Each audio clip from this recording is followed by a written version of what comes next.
Iran tengah dirundung oleh duka yang mendalam sekaligus kemarahan yang membakar. Sebagai negara yang konsisten menentang dominasi Amerika Serikat dan Israel, bumi Persia ini telah kehilangan Ali Khamenei, pria berusia 86 tahun yang telah memimpin Iran sejak 1989.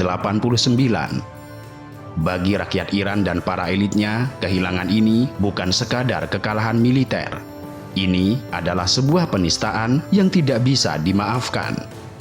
Bagi mereka, Khamenei bukan hanya sosok presiden atau jenderal. Lebih dari itu, beliau adalah rahbar, pemimpin tertinggi yang dianggap sebagai wakil Tuhan di muka bumi dalam sistem yang disebut sebagai wilayatul faqih. Dengan demikian, menghabisi Khamenei sama artinya dengan menusuk langsung ke jantung identitas Republik Islam.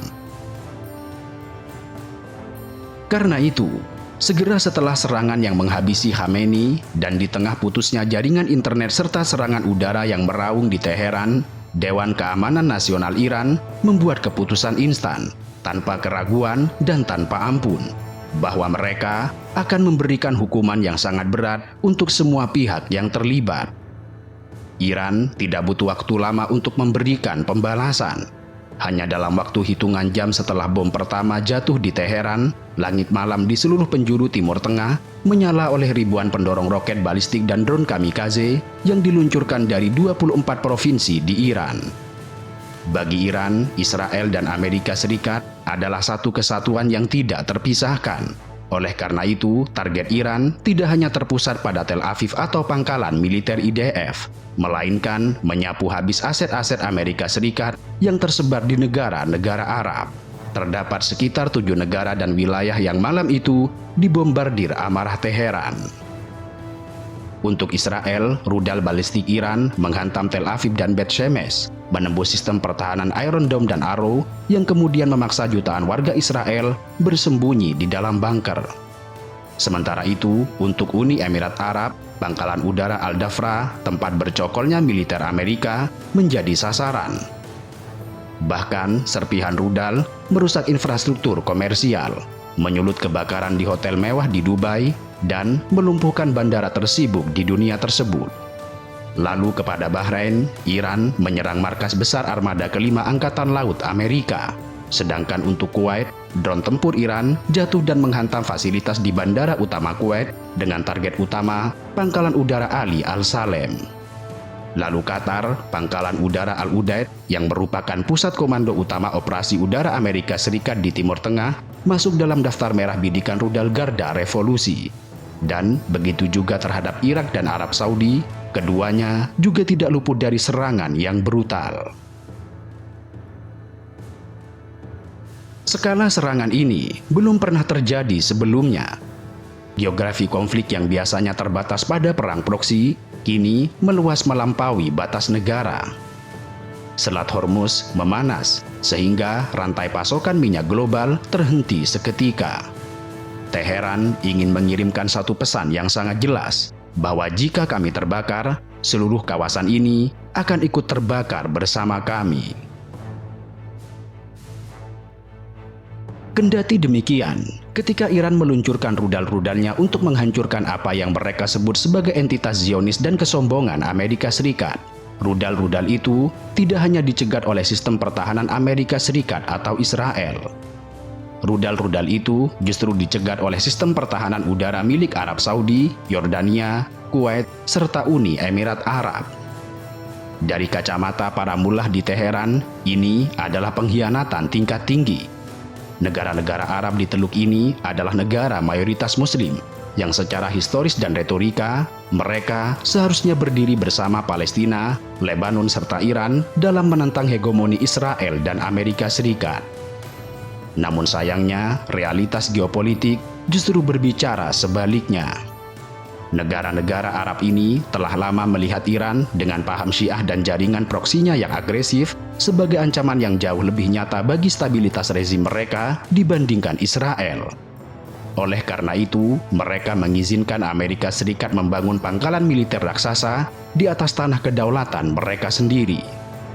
Pangkalan-pangkalan inilah yang, menurut Kementerian Luar Negeri Iran, digunakan oleh jet tempur Amerika Serikat untuk lepas landas dan membunuh pemimpin mereka.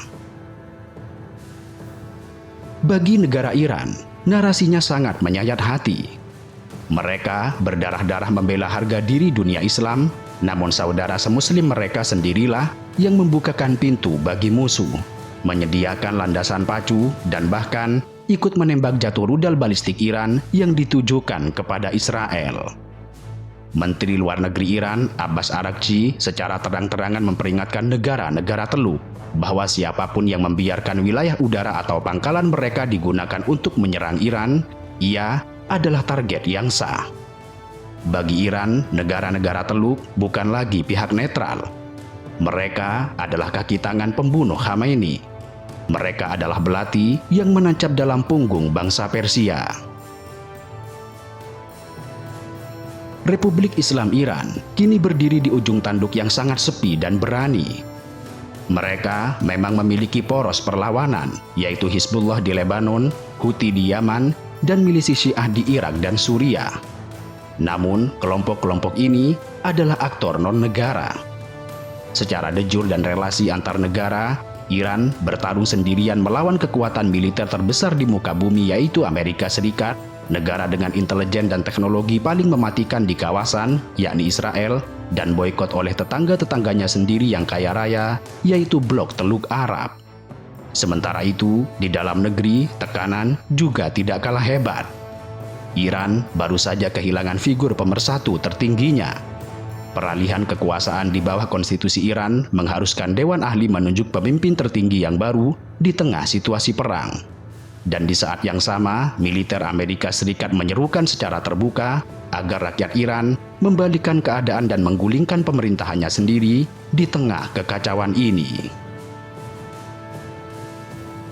Akan tetapi, Amerika dan sekutunya mungkin salah membaca kalkulasi psikologis Iran, bahwa membunuh tokoh sentral seringkali tidak meruntuhkan rezim, melainkan justru mengobarkan kekuatan faksi garis keras.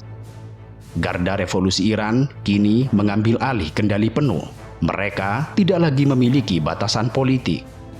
Kematian Khamenei telah menghapus semua garis merah yang selama ini masih dijaga oleh Teheran.